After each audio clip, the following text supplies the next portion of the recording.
Hey YouTubers, I finally got my Holley fuel pump set up for my Kingswood project. I'll show you a diagram on how I did it.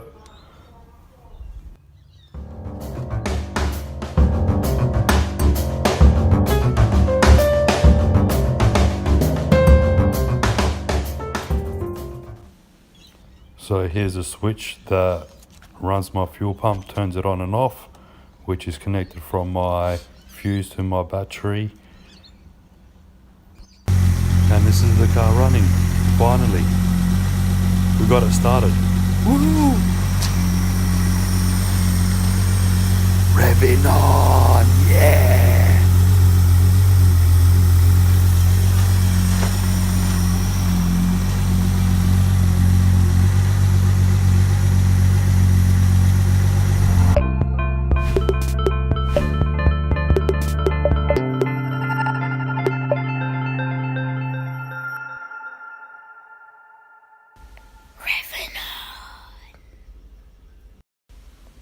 Subscribe.